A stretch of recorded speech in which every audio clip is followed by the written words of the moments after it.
আসসালামু আলাইকুম ওয়া রাহমাতুল্লাহি ওয়া বারাকাতুহু। আল্লাহ তাআলা বলেন, ইন্না আউওয়ালা বাইতিন, নিশ্চয়ই প্রথম ঘর, উদিয়া লিন্নাস, মানুষের ইবাদতের করা হয়েছিল, লাল্লাযী বিবাক্কাতা মুবারাকাহ, যা মক্কায় অবস্থিত, যে ঘরটি বরকতময়, ওয়াহুদাল লিল আলামিন, এবং যে ঘরটি বিশ্ববাসীর জন্য আলোর দিশারি বা হেদায়েতের পথ প্রদর্শক। ফিহি আয়াতুম বাইয়িনাত, তাতে রয়েছে অনেক সুস্পষ্ট নিদর্শন। মাকামু ইব্রাহিম, তন্মধ্যে অন্যতম হলো মাকামে ইব্রাহিম। অমান দাখালাহু কানা আমিনা, যে কেউ এই ঘরে প্রবেশ করবে সে পূর্ণ নিরাপত্তা লাভ করবে। ওয়ালিল্লাহি আলান নাসি হিজ্জুল বাইতি মান ইসতাতাআ ইলাইহি সাবিলা, যে ব্যক্তি এই ঘরে পৌঁছার সামর্থ্য রাখে তার জন্য আল্লাহ পাকের সন্তুষ্টির নিমিত্তে এই ঘরের হজ করাটা অপরিহার্য দায়িত্ব। অমান কাফারা, আর যে ব্যক্তি কুফরি করবে, অস্বীকার করবে, ফাইন্নাল্লাহা গনিয়্যুন আনিল আলামিন, তার জেনে রাখা উচিত আল্লাহ তাআলা জগতে কারো মুখাপেক্ষী নন। এরপর সূরা বাকারার 197 নম্বর আয়াত, আল্লাহ তাআলা বলেন, আল হাজ্জু আশহুরুম মা'লুমাত, হজের মাসগুলো এটা সবারই জানা রয়েছে, যা সুনির্দিষ্ট এবং সুনির্ধারিত। ফামান ফারাদা ফীহিন্নাল হাজ্জা, যে ব্যক্তি এ সময় হজ করার সংকল্প করবে, ফালা রাফাসা ওয়ালা ফুসুকা ওয়ালা জিদালা ফিল হজ, সে যেন এই হজের সফরে, হজের কার্যক্রমের মধ্যে রাফাস, ফুসুক এবং জিদাল, রাফাস হলো জৈবিক কার্যক্রম এবং ফুসুক হলো পাপ কাজ, গুনাহের কাজ, আর জিদাল হলো ঝগড়াঝাটি, মারামারি, এই তিনটি কাজ সে যেন না করে। ওমা তাফআলু মিন খাইরিন ইয়ালামহুল্লাহ, আর তোমরা যা কিছু কল্যাণকর কাজই করো আল্লাহ তাআলা তা জানেন। ওয়াতাজাওয়াদু, আর তোমরা পাথেয় সংগ্রহ করো, সামানা গোছাও। ফাইন্না খায়রাজ যাদিত তাকওয়া, জেনে রাখো নিশ্চয়ই সর্বোত্তম পাথেয় হলো তাকওয়া, আল্লাহ ভীতি। ফাত্তাকুন ইয়া উলিল আলবাব, সুতরাং হে জ্ঞানীগণ, তোমরা আমাকেই ভয় করো, আমার ব্যাপারেই তাকওয়া অবলম্বন করো।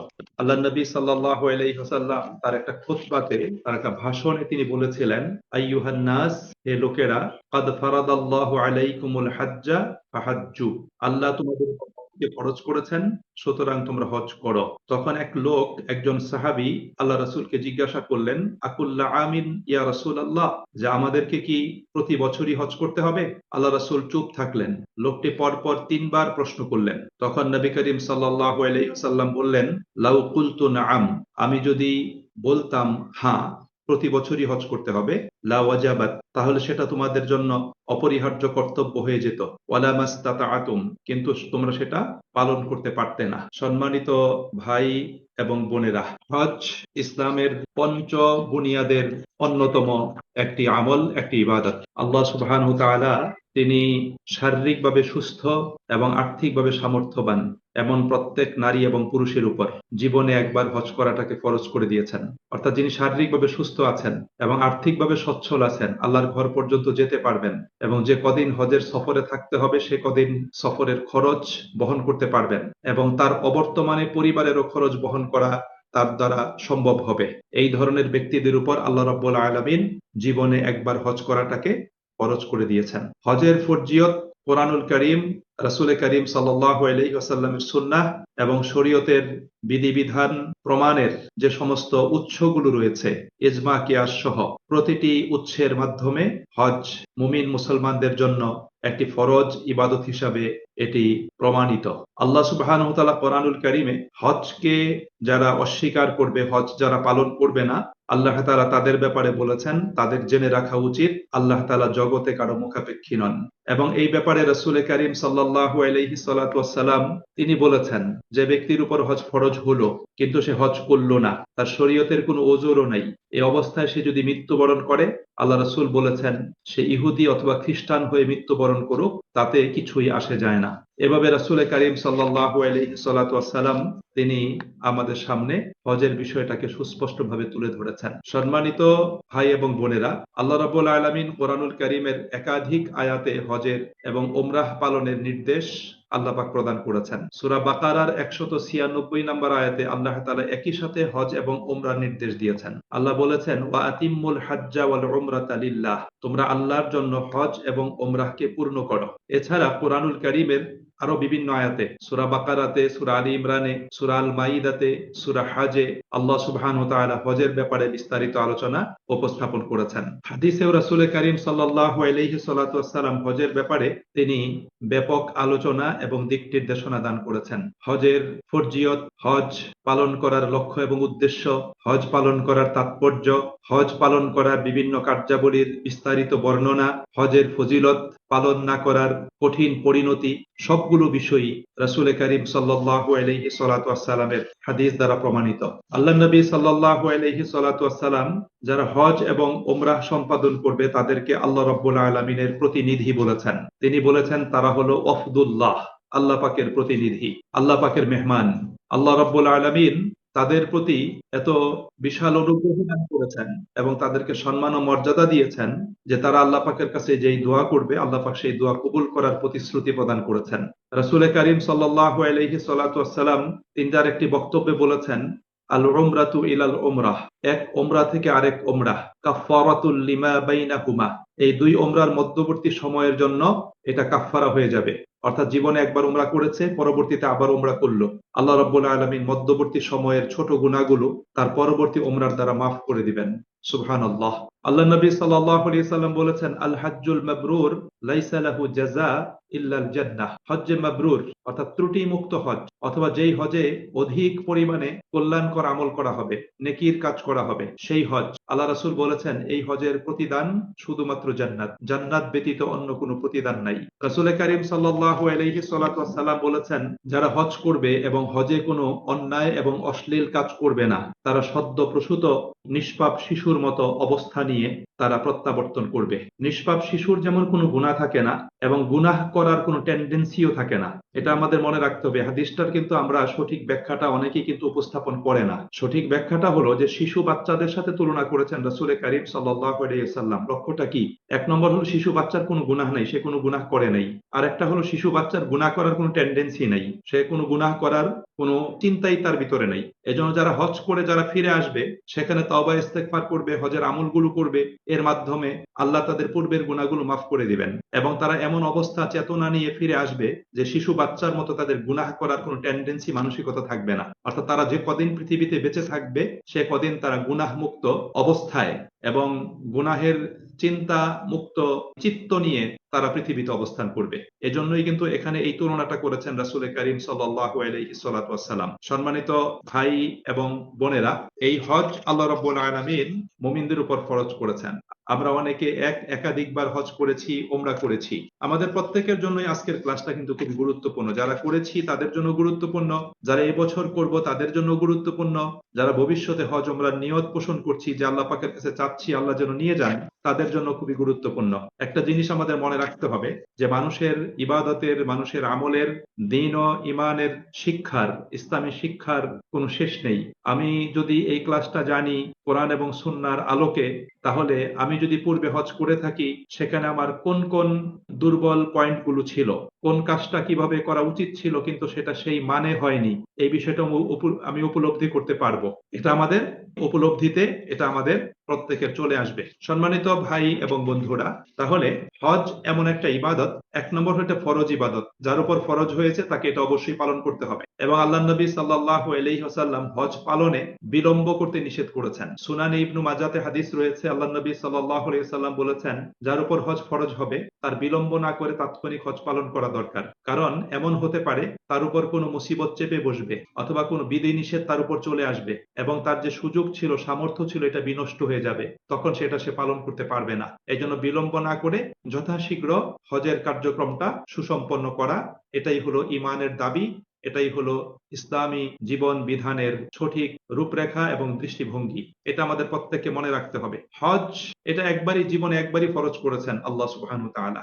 এরপরে অতিরিক্ত যে হজগুলো হবে সেগুলো তার জন্য নফল। ইসলামিক স্কলারদের মতে, অনেকের মতে জীবনে একবার উমরা করাটাও ফরজ, অনেকের মতে আবার অনেকে বলেছেন উমরা করাটা সুন্নাহ। তবে যারা হজ করতে যাবে তারা হজের সাথে উমরাটাও করবে। এজন্য হজ করার যে তিনটা পদ্ধতি আছে, সেই তিনটা পদ্ধতির দুটো পদ্ধতিতে হজের সাথে উমরার মানে কার্যক্রমটা সম্পৃক্ত আছে, যেমন হজ্জে তামাত্তু এবং হজ্জে কেরান। এবং হজ্জে ইফরাদ শুধু হজ করবে, এই তিনটা পদ্ধতিতেই হজ সুসম্পন্ন করা যাবে। হজ্জে ইফরাদে শুধু হজের নিয়তে এহরাম করে হজের কার্যক্রম করবে, আর হজ্জে তামাত্তুতে প্রথমে ওমরার নিয়তে এহরাম করে মাক্কাতে পৌঁছার পরে ওমরার কাজ করবে, তারপর হালাল হয়ে যাবে, এরপরে আবার হজের পূর্বে হজের নিয়তে এহরাম করে তারপর হজের কার্যক্রম সুসম্পন্ন করবে।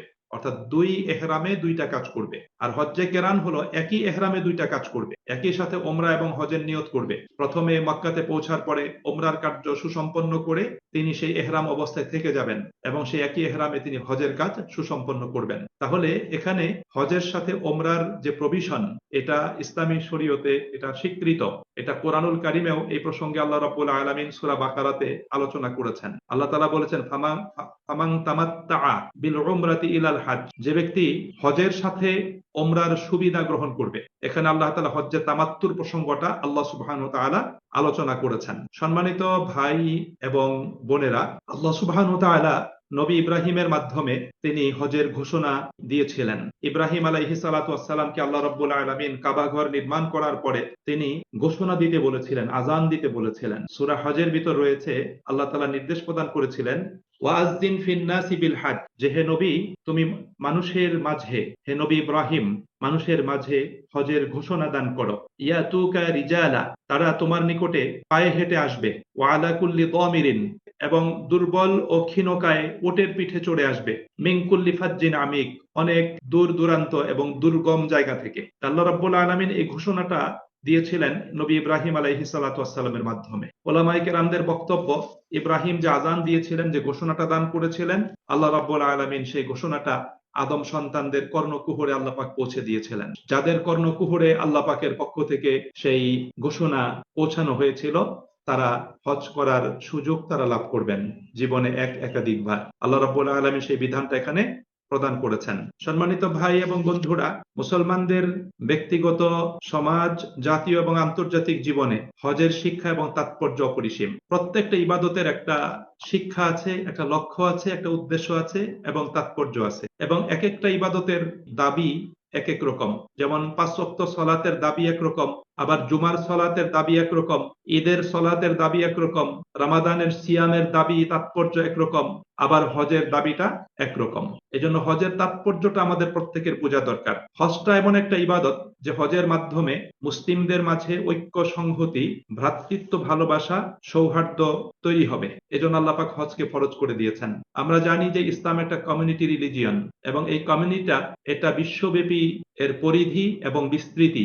ইসলাম পৃথিবীর সকল মুসলমানদেরকে নিয়ে একটা কমিউনিটি তৈরি করতে চায়। একটা তো লোকাল কমিউনিটি হবে, যে লোকাল কমিউনিটিটা সলাতের মাধ্যমে, জুমার মাধ্যমে তৈরি হবে। আরেকটু বৃহত্তর পরিসরে জাতীয়ভাবে রমাদানের সিয়াম এবং ঈদের সলাতের মাধ্যমে সেটা প্রতিষ্ঠিত হবে। আবার হজেরটা হলো আন্তর্জাতিক অঙ্গনে মুসলিমদের মাঝখানে ঐক্য, সংহতি, ভ্রাতৃত্ব, ভালোবাসা, সম্প্রীতির একটা বন্ধন তৈরি হবে। এটা হলো হজের একটা লক্ষ্য। যার কারণে দেখেন সারা পৃথিবী থেকে মানুষ যখন হজে আগমন করে তখন প্রত্যেকে একই রকম ইউনিফর্ম ধারণ করে এবং প্রত্যেকের মুখে একটাই স্লোগান থাকে। প্রত্যেকের ইউনিফর্ম একই ইউনিফর্মে সবাই চলে আসছে এবং প্রত্যেকের মুখে একই স্লোগান। সে মরক্কো থেকে যারা আসবে, সর্বপশ্চিমের দেশ, আবার সর্বপূর্বের দেশ সেই ইন্দোনেশিয়া, তিমুর থেকে যারা আসবে, প্রত্যেকের ইউনিফর্ম সেম এবং প্রত্যেকের স্লোগান এক। সবার মুখে মুখে উচ্চারিত হবে, লাব্বাইক আল্লাহুম্মা লাব্বাইক, লাব্বাইক লা শারীকা লাকা লাব্বাইক, ইন্নাল হামদা ওয়ান নি'মাতা লাকা ওয়াল মুলক লা শারীকা লাক। হজ এমন একটা ইবাদত যে হজ হলো ইসলামী চেতনায় এবং আলোকে আলোকিত হওয়ার একটা অনুশীলন। এটা আমাদের প্রত্যেককে মনে রাখতে হবে।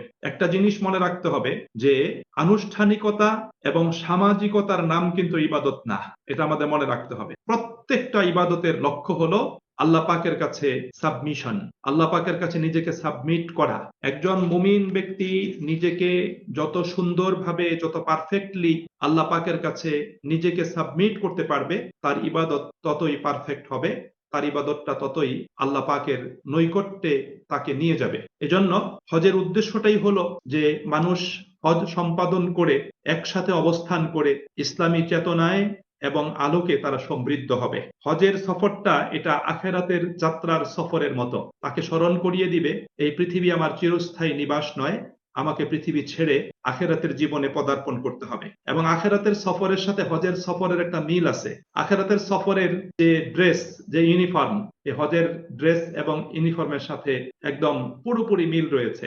এটা হলো অন্যতম একটা প্রধান একটা শিক্ষা। হজের উদ্দেশ্য হলো বান্দাহ নিজেকে আল্লাহ পাকের সাথে সংযুক্ত করে ফেলবে। সে যতদিন পৃথিবীতে বেঁচে থাকবে ততদিন সে আল্লাহ সুবহানাহু ওয়া তাআলার সাথে সংযুক্ত হয়ে সে ব্যক্তি জীবনযাপন করবে। তার জীবনে আল্লাহ পাকের ইচ্ছা, আল্লাহ পাকের সিদ্ধান্ত, আল্লাহ পাকের পরিকল্পনা, এগুলোকে সে তার নিজের জীবনে বাস্তবায়ন করবে। হজের সফর থেকে পৃথিবীর বিভিন্ন প্রান্ত থেকে আগত আল্লাহর বান্দাগণ তারা শান্তি দূত হয়ে তারা নিজ নিজ দেশে সমাজে তারা প্রত্যাবর্তন করবে এবং সেখানে তারা শান্তি প্রতিষ্ঠার জন্য, সেখানে তারা মানুষের মাঝখানে শান্তির নিরাপদ একটা পরিবেশ তৈরির জন্য তারা সবচেয়ে জোরালো ভূমিকা সেখানে তারা রাখবে। হজ থেকে ফিরে এসে হাজিগণ নিজেরা যেমন শিরক থেকে, বেদাত থেকে, অন্যায় বাতিল থেকে, জুলুম অত্যাচার থেকে, তাগুতের আনুগত্য থেকে নিজেদেরকে দূরে রাখবে এবং সমাজ জীবনেও তারা শিরককে নির্মূল করার জন্য এবং বেদাতকে সমাজ থেকে এটাকে মুছে ফেলার জন্য, জুলুম অত্যাচার এবং তাগুতের যে পূজা হয় পৃথিবীতে তা থেকে মানুষকে মুক্ত করার জন্য তারা নিজের অবস্থান থেকে দায়িত্ব পালন করবে। হজ থেকে হাজিগণ এসে তারা আরো বেশি ইমানের দিক থেকে আরো কর্মতৎপর হবে। তারা দায়ী ইলাল্লাহ হয়ে তারা প্রত্যাবর্তন করতে হবে। সম্মানিত ভাই এবং বন্ধুরা, খেয়াল করবেন যে হজের যে আনুষ্ঠানিকতা, এই আনুষ্ঠানিকতা কোন জায়গাতে করা হয়? যেই জায়গাগুলো ছিল নবী রাসূলদের দাওয়াতের সেন্টার, যেখান থেকে তাওহীদের দাওয়াত সারা পৃথিবীতে প্রচারিত হয়েছে, প্রসারিত হয়েছে, বিশেষ করে রাসূল করিম সাল্লাল্লাহু আলাইহি ওয়াসাল্লাম এবং নবী ইব্রাহিম আলাইহিস সালাতু ওয়াস সালাম। তারা এই তাওহীদের বাণীটাকে এই কাবাকে কেন্দ্র করে এবং কাবার আশেপাশে জায়গাগুলোকে কেন্দ্র করে তারা প্রচার করেছেন। আল্লাহ পাক হাজীদেরকে সেই জায়গাতে নিয়ে গিয়েছেন। সেই জায়গাতে নিয়ে সেই জায়গার সাথে হাজীদের পরিচিতি ঘটিয়ে এবং সেই জায়গা থেকে মূল শিক্ষাটা গ্রহণ করিয়ে আল্লাহ রাব্বুল আলামিন হাজীদেরকে আবার যার যার দেশে এলাকাতে আল্লাহ পাক ফেরত পাঠাচ্ছেন। উদ্দেশ্য কি? উদ্দেশ্য হলো দিনের আলো সর্বত্র ছড়িয়ে দেওয়ার জন্য দায়িত্ব পালন করা। এই দায়িত্বটুকু তাকে কি করতে হবে? এটা পালন করতে হবে। হজের সফরটা হলো একটা ভালোবাসার সফর এবং হজের প্রত্যেকটা মঞ্জিল হলো ভালোবাসার মঞ্জিল। এই জন্য হজের সফরে যারা যাবে অবশ্যই তাদেরকে বুক ভরা আল্লাহর প্রতি ভালোবাসা পুঁজি করে তাদেরকে হজের সফরে যেতে হবে। আপনার অন্তরে আল্লাহ পাকের জন্য যতটুকু ভালোবাসা আছে, হজের সফরে, হজের প্রতিটি মঞ্জিলে, প্রতিটি কার্যক্রমে সেই পুরো ভালোবাসাটাকে বিনিয়োগ করতে হবে। আপনি আল্লাহ পাকের জন্য যত বেশি ভালোবাসা বিনিয়োগ করতে পারবেন, আল্লাহ পাকের ইচ্ছেকে যত বেশি জয়যুক্ত করতে পারবেন, আপনার হজটা তত বেশি পারফেক্ট হবে। কারণ এটা ভালোবাসার সফর, এটা ইশক এবং মোহাব্বতের সফর। এই জন্য প্রত্যেকটা মঞ্জিল কিন্তু মোহাব্বতের, প্রত্যেকটা মঞ্জিল কিন্তু ভালোবাসার। এটা আমাদের প্রত্যেককে এটা কি করতে হবে? এটা মনে রাখতে হবে। হজের সফরের মাধ্যমে, হজের কার্যক্রমের মাধ্যমে আল্লাহ রাব্বুল আলামিনের ইবাদত এবং আনুগত্যের পথে ব্যক্তি কি হয়? পথ চলা শুরু করে। আমাদের মনে রাখতে হবে যে ইসলামের যে পথ, এই পথটা কিন্তু ওয়ান ওয়ে ট্রাফিক। আপনি এই পথে যেতে পারবেন কিন্তু এখান থেকে উল্টো দিকে ফিরে আসতে পারবেন না। আপনাকে শুধু সামনের দিকেই যেতে হবে। এই জন্য এই হজের সফরে একজন ব্যক্তি তিনি আল্লাহ পাকের ইবাদত, আল্লাহ পাকের প্রতি আনুগত্য, এই ক্ষেত্রে তিনি কি করবেন? নিজেকে বিলীন করে দিবেন। তিনি শুধু অগ্রসর হবেন আল্লাহ পাকের আনুগত্যের পথে, আল্লাহ পাকের ইবাদতের পথে, আল্লাহ পাকের ইচ্ছেকে জয়যুক্ত করার জন্য, আল্লাহ পাকের ভালোবাসা এবং নৈকট্য পাওয়ার জন্য তিনি শুধু সামনের দিকে অগ্রসরী হতে পারবেন। এই জন্য এই বিষয়গুলোকে একজন হাজীকে তার কি করতে হবে? তার দিলের ভিতরে এটা রাখতে হবে। এটা নিছক কোনো সাধারণ সফর নয় এবং এটা শুধুমাত্র কোনো আনুষ্ঠানিকতার সফর নয় যে আমি কিছু আনুষ্ঠানিকতা সুসম্পন্ন করে চলে আসলাম, তারপর আমার হজ হয়ে গেল, আমি হাজী সাহেব হয়ে গেলাম। বিষয়টা কিন্তু এরকম নয়। আমাদের প্রত্যেককে মনে রাখতে হবে যে প্রত্যেকটা ইবাদতের, প্রত্যেকটা আমলের দুইটা দিক থাকে। একটা দিক হলো তার বাহ্যিক আনুষ্ঠানিকতা, আরেকটা হলো তার আভ্যন্তরীণ লক্ষ্য এবং উদ্দেশ্য, তার তাৎপর্য এবং তার আবেদন। এটা আমাদের প্রত্যেককে মনে রাখতে হবে। বাহ্যিক যে আনুষ্ঠানিকতাগুলো আছে, এই বাহ্যিক আনুষ্ঠানিকতাগুলো কিন্তু মূল হজ না। আপনি ইহরাম করবেন, আপনি বাইতুল্লাহর তাওয়াফ করবেন, আপনি সাই করবেন, আরাফাতে ওকুফ করবেন, মুজদালিফাতে রাত্রি যাপন করবেন, মিনাতে অবস্থান করবেন, এগুলো কিন্তু আপনার আনুষ্ঠানিকতা। তাহলে হজের আভ্যন্তরীণ এবং তার ইন্টারনাল লক্ষ্যটা কি, উদ্দেশ্যটা কি? উদ্দেশ্যটা হলো, সেটা হলো নিজেকে আল্লাহ পাকের সাথে বিলীন করা, নিজেকে আল্লাহ পাকের সাথে বিলীন করা, সর্বোচ্চ পর্যায়ের আত্মসমর্পণ করা আল্লাহ পাকের প্রতি, সর্বোচ্চ পর্যায়ের আত্মসমর্পণ। এবং আত্মসমর্পণ করার ক্ষেত্রে নিজের দিক থেকে কোনো ধরনের দুর্বলতা না রাখা, পুরোপুরি আল্লাহ পাকের কাছে নিজেকে সোপর্দ করে দেওয়া, নিজেকে সঁপে দেওয়া, এটাই হলো হজের একটা বিষয়। এজন্য শুধু আনুষ্ঠানিকতা সুসম্পন্ন করে আসলেই কিন্তু হজ হয় না। এজন্য আমরা দেখতে পাই সমাজ জীবনে অনেক ভাই বোন তারা হজ করতে যান, আনুষ্ঠানিকতা সুসম্পন্ন করে আসেন। হজ পরবর্তী জীবন তিনি যে আল্লাহ পাকের প্রতি আত্মসমর্পণ করেছেন, আল্লাহ পাকের প্রতি নিজের আনুগত্যের মস্তককে অবনত করেছেন, তার পরবর্তী লাইফ স্টাইল কিন্তু সেটা প্রমাণ করে না। অর্থাৎ তিনি শুধু আনুষ্ঠানিকতা সুসম্পন্ন করে এসেছেন। এজন্য একজন মুমিন বান্দাকে আল্লাহ পাকের প্রতি আত্মসমর্পণ করতে হবে এবং সে আত্মসমর্পণ অবস্থাতেই তাকে মৃত্যু পর্যন্ত যেতে হবে। এটাই কিন্তু শরীয়তের ইবাদতের লক্ষ্য। এখানে কিন্তু গড়িমসি করার কোনো কিন্তু সুযোগ কিন্তু নাই। এই বিষয়টা আমাদের প্রত্যেককে মনে রাখতে হবে। তার সম্মানিত ভাই এবং বন্ধুরা, হজ করার লক্ষ্যই হলো আল্লাহ পাকের সন্তুষ্টি এবং নৈকট্য লাভ করা, আল্লাহ পাকের প্রতি আত্মসমর্পণ করা। এটাই হলো মূল লক্ষ্য। নামের আগে হাজি সাহেব বা আলহাজ লেখার জন্য কিন্তু হজ নয়, বাড়ির নেম প্লেটে হাজি বাড়ি লেখার জন্য হজ নয়, নিজের দোকানের সাইনবোর্ডে হাজি ট্রেডার্স বা হাজি স্টোর এটা লেখার জন্য কিন্তু হজ নয়।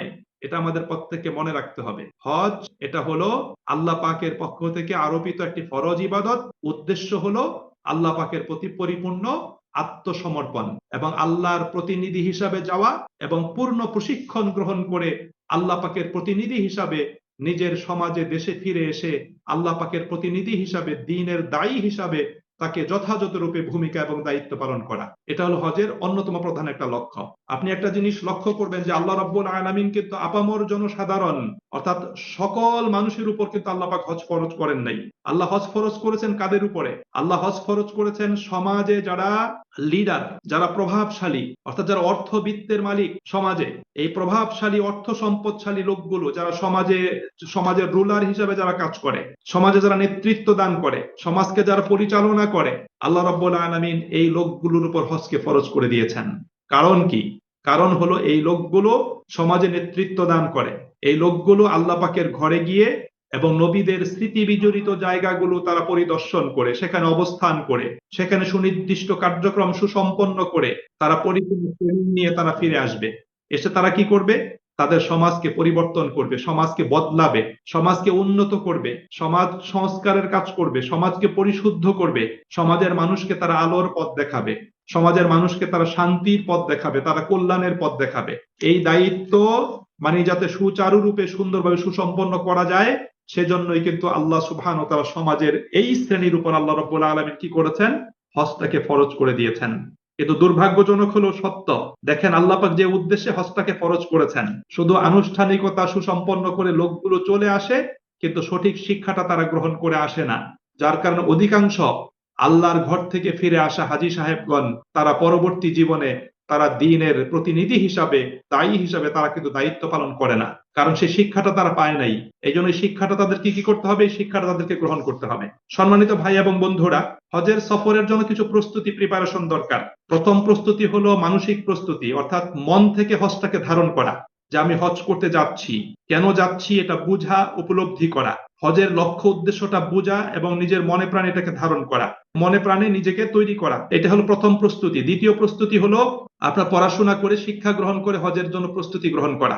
একটা আননোন পরিবেশে, আননোন জায়গাগুলোতে এবং আননোন একটা ইবাদত। কারণ হজের কার্যক্রমগুলো মানুষ সচরাচর করে না, জীবনে একবার দুইবার করে। এই জন্য কার্যক্রমগুলি অপরিচিত।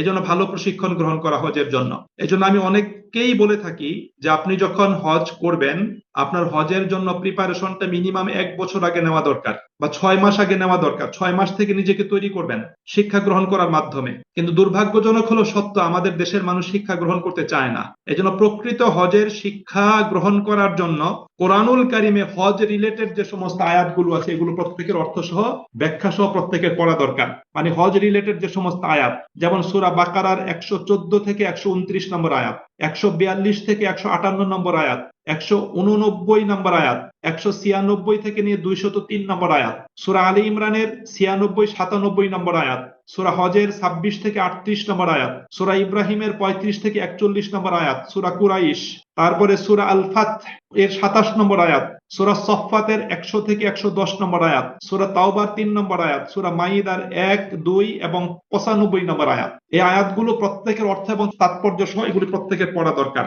এবং হজ অধ্যায়ের হাদিসগুলো যে কোনো কিতাবে, আপনি সহিহ মুসলিম শরীফ বেছে নিতে পারেন, সহিহ বুখারী বেছে নিতে পারেন, আবু দাউদ শরীফ নিতে পারেন, যে কোনো হাদিসের কিতাবের হজ অধ্যায়ের অন্তত একটা কিতাবের হজ অধ্যায়ের হাদিসগুলো আদ্যপান্ত প্রত্যেকের পড়া দরকার। অর্থাৎ আমাদেরকে আল্লাহ রাব্বুল আলামিন হজ সম্পর্কে কি বলেছেন, আল্লাহ কি বলেছেন, আল্লাহর বক্তব্যটা আমাদের জানা দরকার। এবং রাসূল করিম সাল্লাল্লাহু আলাইহি ওয়াসাল্লাম হজ রিলেটেড কি কি বক্তব্য দিয়েছেন, কোন কাজ কিভাবে করতে বলেছেন, রাসূলের মুখের কথাটা, রাসূলের বক্তব্যটা এবং রাসূলের ব্যক্তিগত আমলটা সরাসরি রাসূলের সুন্নাহ থেকে, তার হাদিসগুলো থেকে সরাসরি আমাদের প্রত্যেকের জানা দরকার। বাট এটা তো আমরা জানি না, এটা আমাদের প্রত্যেকের জানা দরকার। এটা জানলে আপনার আমার জন্য সুবিধা হবে। আল্লাহ নবী সাল্লাল্লাহু আলাইহি সাল্লাতু ওয়াসসালাম তার একটা বক্তব্যে তিনি বলেছেন, খুযু আন্নি মানাসিকাকুম, তোমরা আমার নিকট থেকে হজের নিয়ম পদ্ধতিগুলো গ্রহণ করো, হজের নিয়ম পদ্ধতিগুলো জেনে নাও, আমার নিকট থেকে শিখে নাও, তারপরে আমি যেভাবে করি তোমরা সেভাবে সম্পাদন করো। দুর্ভাগ্যজনক হলো সত্য, অধিকাংশ মুসলিম যারা হজ করতে যায় তারা সঠিক জ্ঞান নিয়ে যায় না, যার কারণে তারা হজের কার্যক্রমগুলো সহি শুদ্ধভাবে সম্পাদন করতে পারে না। অনেকে না জেনে ভুল করে এবং অনেকে না জানার কারণে অন্যের দেখা দেখি তারা ভুল করে। অনেকে শিরকের কাজ করে ফেলে হজ করতে গিয়ে, এবং বেদাতি কাজ তো তারা অহরহ করতেই। এই জন্য আমাদের প্রত্যেককে মনে রাখতে হবে যে হজ বিষয়ে আমাদের প্রত্যেককে কি করতে হবে, ভালো প্রস্তুতি নিতে হবে, জ্ঞান অর্জন করতে হবে। আমার ব্যক্তিগত লেখা একটা হজের বই আছে, এটা আমার নিজস্ব বক্তব্য নয়, এটা আমি বইটা যেহেতু 2014 সাল থেকে হাজিদেরকে আমি দিয়ে আসতেছি, যারাই বইটা পড়েছেন তারাই বলেছেন যে বাজারে যতগুলো বই আছে তার মধ্যে এই বইটা অত্যন্ত অথেন্টিক এবং এটা অত্যন্ত সহজ সাবলীল ভাবে লেখা। এজন্য আপনারা যারা হজে যাচ্ছেন সম্ভব হলে আপনারা এই বইটা আমার নিকট থেকে কালেকশন করবেন। আপনারা এই বইটা সহজে পেতে পারবেন আমাদের মিরপুর ডিএইচএস এ হোম 71 যে অফিস, আপনারা সেখান থেকে বইটা পাবেন, অথবা মিরপুর 12 সিরামিক রোডে মইনুল কোরআন মাদ্রাসা, সেখান থেকে বইটা পাবেন। আর উত্তরা এলাকায় যারা থাকেন, বাদশাহটেক জামে মসজিদ 3 নম্বর সেক্টর 12 নম্বর রোড, সেখানে গেলেও এই বইটা আপনারা পাবেন। তাহলে এই বইটা আপনারা কালেকশন করবেন, অথবা যারা দূরে আছেন, ঢাকার বাইরে যারা আছেন, অ্যাড্রেস পাঠিয়ে দিবেন হোয়াটসঅ্যাপে, ইনশাআল্লাহ আমরা চেষ্টা করবো আপনাদের হাতে বইটা পৌঁছানোর জন্য। সম্মানিত ভাই এবং বন্ধুরা, এরপরে আপনার আমার মনে করেন আপনার বৈষয়িক প্রস্তুতির বিষয় আছে, শারীরিক প্রস্তুতির বিষয় আছে। শারীরিক প্রস্তুতি, আমরা অনেক সময় বিভিন্ন রোগ ব্যাধিতে আক্রান্ত থাকি, রোগ ব্যাধিতে কষ্ট পাই। এজন্য হজের সফরে যাওয়ার আগে আপনার নিজস্ব ফিজিশিয়ান ডাক্তারের সাথে পরামর্শ করে প্রেসক্রিপশন করে প্রয়োজনীয় ঔষধ পথ্য সাথে নিয়ে আপনাকে যেতে হবে। সমস্যা থাকতে পারে অনেকেরই, এজন্য হজের সফরে এটা দরকার। মা বাবা থাকলে তাদের অনুমতি নিতে হবে, তাদের সাথে কথা বলতে হবে, আত্মীয় স্বজনের সাথে কথা বলে তাদের নিকট থেকে দোয়া নিতে হবে, তওবা ইস্তেগফার করে নিজেকে সংশোধন করে নিতে হবে। এবং যদি কারো কোনো ঋণ থাকে তাহলে সেই ঋণটা সম্ভব হলে হজের আগেই পরিশোধ করে তারপর যাবে। আর যদি সম্ভব না হয়, নিজের পরিবার পরিজনকে বিষয়টা জানিয়ে যাবে যে অমুকে আমার কাছে টাকা পায়, এটা পায়, তাকে এটা কি করতে হবে, দিয়ে দিতে হবে। তাকে আশ্বস্ত করে তার নিকট থেকে সময় নিয়ে পরিবারকে জানিয়ে তারপর যাবে। সুপ্রিয় ভাই এবং বন্ধুরা, আমাদের প্রত্যেককে মনে রাখতে হবে যে হজ আল্লাহ পাকের দরবারে সহি হওয়ার জন্য, শুদ্ধ হওয়ার জন্য অনেকগুলো শর্ত রয়েছে। তন্মধ্যে প্রথম শর্তই হলো ইখলাস এবং বিশুদ্ধ নিয়ত। ইখলাস এবং বিশুদ্ধ নিয়ত অর্থাৎ আল্লাহ পাকের সন্তুষ্টির নিয়তে ইখলাস, আন্তরিকতার সাথে, বিনয়ের সাথে আল্লাহ পাকের হুকুমের আলোকে হজ সম্পাদন করা। দ্বিতীয়ত হলো রাসূল করিম সাল্লাল্লাহু আলাইহি সাল্লামের সুন্নাহ মোতাবেক হজের কার্যক্রমগুলো সুসম্পন্ন করা। আমাদের প্রত্যেককে মনে রাখতে হবে যে নবী করিম সাল্লাল্লাহু আলাইহি ওয়াসাল্লামের সুন্নাহকে পরিত্যাগ করে নিজের মন গড়া ভাবে কোনো ইবাদত করলে, কোনো আমল করলে সেটা আল্লাহ পাকের দরবারে কবুল হবে না। রাসূল করিম সাল্লাল্লাহু আলাইহি ওয়াসাল্লামের সুন্নাহকে অবশ্যই কি করতে হবে, অনুসরণ করতে হবে, পরিপালন করতে হবে। এটা আমাদের জন্য অত্যন্ত জরুরি, এটা আমাদের প্রত্যেককে মনে রাখতে হবে। সাহাবায়ে কেরাম রাদিয়াল্লাহু তাআলা আনহুম, তাদের রীতি পদ্ধতি, তারা রাসূলকে দেখে দেখে হজ করেছেন, তাদের রীতি পদ্ধতিটা আমরা প্রয়োজনে কি করব, সেটা আমরা গ্রহণ করব। এবং হজ করতে গিয়ে যাবতীয় শিরক এবং বেদাত থেকে নিজেকে মুক্ত রাখতে হবে, মন্দ কাজ থেকে মুক্ত রাখতে হবে, এবং হালাল পবিত্র উপার্জন দিয়ে কি করতে হবে, এই হজ এবং ওমরার কাজ এটা সুসম্পন্ন করতে হবে। হজের সফরে সব বেশি বেশি কি করতে হবে, কল্যাণকর কাজগুলো সুসম্পন্ন করতে হবে। এটা হলো আমাদের হজ আল্লাহ পাকের দরবারে কবুল হওয়ার জন্য এটা অত্যন্ত জরুরি বিষয়। অনেকেই আছেন সঠিক জিনিস না জানার কারণে অন্যের দেখা দেখিও তারা বেদাতি কাজগুলো করে ফেলেন হজের সফরে। আল্লাহ রাব্বুল আলামিন কোরআনুল কারীমে সূরা বাকারার 197 নম্বর আয়াতে হজের সময় যে 3টা কাজ করতে নিষেধ করেছেন, অনেক হাজী সাহেবান, নারী এবং পুরুষ, তারা কি করে, এই 3টা নিষিদ্ধ কাজ তারা হজের সফরে করে ফেলে। তারা ঝগড়াঝাটি করে, তারা গুনাহের কাজ করে, তারা গীবত করে, তারা দোষচর্চা করে, তারা মারামারি পর্যন্ত করে হজের সফরে গিয়ে। এই মন্দ কাজগুলো তারা করে ফেলে, এই জন্য তারা কি হয়, তাদের হজটা বিনষ্ট হয়। এই জন্য হজের সফরে এই বিষয়ে কি করতে হবে, অবশ্যই এটা খেয়াল করে চলতে হবে। এবং কোনো অবস্থাতেই রাসূল করিম সাল্লাল্লাহু আলাইহি ওয়াসাল্লামের প্রমাণিত সুন্নাহর উপরে কোনো ব্যক্তির মতামতকে প্রাধান্য দেওয়া যাবে না। হজের সফরে রাসূল যেটা করেছেন সেটাকে প্রায়োরিটি দিতে হবে, সেটাই করতে হবে। রাসূল যেভাবে করতে বলেছেন সেটাকে প্রায়োরিটি দিতে হবে, এটাই আমাদের জন্য দরকার। যেমন আপনি দেখবেন যে হজের সফরে আমাদের সাবকন্টিনেন্টের হাজী সাহেবরা, আমাদের দেশের ওলামায়ে কেরাম যারা আছেন, তারা এই ফিকহি সিদ্ধান্তকে প্রাধান্য দিয়ে আল্লাহ নবী সাল্লাল্লাহু আলাইহি ওয়াসাল্লামের সুন্নাহকে তারা কি করে পরিত্যাগ করে। বিশেষ করে মিনাতে সলাত আদায়ের ক্ষেত্রে, আরাফাতে সলাত আদায়ের ক্ষেত্রে আমাদের দেশের অনেক উলামায়ে কেরাম এবং হাজী সাহেবগণ মিনাতে তারা পূর্ণ নামাজ আদায় করেন, অথচ আল্লাহ রাসূলের সুন্নাহ হলো মিনাতে তিনি কসর করেছেন। আরাফাতে আমাদের দেশের অনেক উলামায়ে কেরাম তার গ্রুপের হাজীদেরকে নিয়ে তারা জোহর আসর পূর্ণ আদায় করেন এবং 2 ওয়াক্তে 2টা আদায় করেন। কিন্তু আল্লাহ রাসূলের সুন্নাহ হলো আল্লাহ রাসূল জোহর আসর আরাফাতে একসাথে আদায় করেছেন এবং তিনি কসর করে আদায় করেছেন। এটা হলো রাসূল করিম সাল্লাল্লাহু আলাইহি সাল্লাতু ওয়াসাল্লামের সুন্নাহ। সুতরাং এই সুন্নাহ মোতাবেক আমাদেরকে আমলগুলো করতে হবে, এটা আমাদের জন্য জরুরি। আল্লাহ নবী সাল্লাল্লাহু আলাইহি সাল্লাতু ওয়াসাল্লাম এজন্যই তিনি যেভাবে হজের কার্যক্রমগুলো করেছেন সেভাবে আমাদেরকে গ্রহণ করে সেই কার্যক্রমগুলো করার জন্য আল্লাহ নবী সাল্লাল্লাহু আলাইহি ওয়াসাল্লাম আমাদেরকে নির্দেশনা প্রদান করেছেন। সুপ্রিয় ভাই এবং বন্ধুরা, হজের সফরের পরিপূর্ণ প্রস্তুতি নিয়ে সুনির্দিষ্ট দিনে যখন আপনি সফর শুরু করবেন, আপনি ঘরে 2 রাকাত সালাত আদায় করে আপনার যাত্রা শুরু করবেন। দ্বিতীয়ত, ঘর থেকে বের হওয়ার সময় সুন্নাহ মোতাবেক দোয়া পাঠ করে আপনি ঘর থেকে বের হবেন এবং পরিবার পরিজনকে আপনি দ্বীনের উপর চলার নসিহত করে ঘর থেকে বের হবেন। এরপরে হজের সফরের পুরো সময়ে সফরের যে সমস্ত সুন্নাহগুলো আছে, আদবগুলো আছে, সেই সুন্নাহ এবং আদবগুলো মেনে চলার জন্য চেষ্টা করবেন। এটা হলো আমাদের জন্য অত্যন্ত জরুরি একটা বিষয়। এখন হজ যে আল্লাহ রাব্বুল আলামিন ফরজ করেছেন, তার আসলে এখান থেকে হাজীরা কি শিক্ষাটা নিবে, এরকম কোরআন এবং সুন্নাহর দৃষ্টিকোণ থেকে, যেমন হজ একজন মুমিন ব্যক্তিকে মুহসিন বানাবে। মুহসিন হলো তিনি তার জীবনের সকল ইবাদতগুলো সর্বোচ্চ সুন্দরভাবে আল্লাহ পাকের জন্য সম্পাদন করবেন। দ্বিতীয়ত, মুহসিন ব্যক্তি তিনি হজের মাধ্যমে সমাজের এবং সমাজের মানুষের কল্যাণকামী হয়ে প্রত্যাবর্তন করবেন। যে ব্যক্তি সমাজের মানুষের জন্য কল্যাণকামী, সমাজের জন্য কল্যাণকামী এবং যে ব্যক্তি সর্বোচ্চ সুন্দর রূপে আল্লাহ পাকের জন্য ইবাদত সম্পাদন করে, সেই ব্যক্তি হলো মুহসিন। কোরআনুল কারীমে আল্লাহ তাআলা বলেছেন, ওয়া আহসিন কামা আহসানাল্লাহু ইলাইক, আল্লাহ তোমার প্রতি যেভাবে ইহসান করেছেন তুমি অনুরূপ কি করো, তুমি সমাজের সকল মানুষের প্রতি ইহসান করো। আবার হাদিসে রাসূল করিম সাল্লাল্লাহু আলাইহি ওয়াসাল্লাম ইহসানের, মুহসিনদের পরিচয় প্রদান করতে গিয়ে বলেছেন, আন তা'বুদাল্লাহা কান্নাকা তারাহ ফাইন লাম তাকুন তারাহ ফাইন্নাহু ইয়ারাক, এমন ভাবে আল্লাহর ইবাদত করো যেন তুমি আল্লাহকে দেখছো। যদি সেই অবস্থা, সেই চেতনা তোমার ভিতর তৈরি না হয়, তাহলে তুমি বিশ্বাস রাখো আল্লাহ রাব্বুল আলামিন তোমাকে দেখছেন। এজন্য সর্বোচ্চ সুন্দরভাবে আল্লাহ পাকের জন্য ইবাদত করা। দ্বিতীয়ত, হজের মাধ্যমে একজন ব্যক্তি, মুমিনের, নারী এবং পুরুষের সম্মান এবং মর্যাদা বৃদ্ধি পাবে। আল্লাহ পাকের কাছে সম্মান বৃদ্ধি পাবে এবং দুনিয়ার মানুষের কাছেও তার সম্মান এবং মর্যাদা বৃদ্ধি পাবে। এজন্য মুমিন ব্যক্তিকে হজ পরবর্তী সময়ে আল্লাহ তাকে যে সম্মান দিয়েছেন, যে মর্যাদা দিয়েছেন, সেই সম্মান এবং মর্যাদাকে রক্ষা কল্পে সেটাকে বজায় রাখার জন্য আল্লাহ পাকের বিধিবিধান এবং হুকুম আহকামগুলো নিজ জীবনে সেগুলোকে কি করতে হবে, সঠিকভাবে মেনে চলতে হবে। এটা হলো দরকার। 3 নম্বর হলো, হজ এমন একটা ইবাদত যার মাধ্যমে একজন হাজী, নারী এবং পুরুষ, তার দিলের ভিতর মানুষের প্রতি প্রেম ভালোবাসা তৈরি হবে। তিনি মানুষকে ভালোবাসবেন, মানুষের প্রতি হিংসা এবং বিদ্বেষ তিনি পোষণ করবেন না, মানুষের তিনি কোনো ক্ষতি করবেন না, মানুষের উপকার করবেন। উপকার করতে না পারলে অন্তত ক্ষতি থেকে নিজেকে রক্ষা করবেন, যে আমি যেন মানুষের কোনো ক্ষতি না করি। তিনি মানুষকে ভালোবাসবেন এবং হজ একজন হাজীকে সাহসী পুরুষ বানাবে। আপনি দেখেন, এই সাহসিকতার প্রশিক্ষণের জন্য কিন্তু জামরাতে কি করা হয়, কঙ্কর নিক্ষেপ করা হয়। জামরাতে কঙ্কর নিক্ষেপের উদ্দেশ্য হলো যে আল্লাহ পাকের জিকিরটাকে সুপ্রতিষ্ঠিত করা।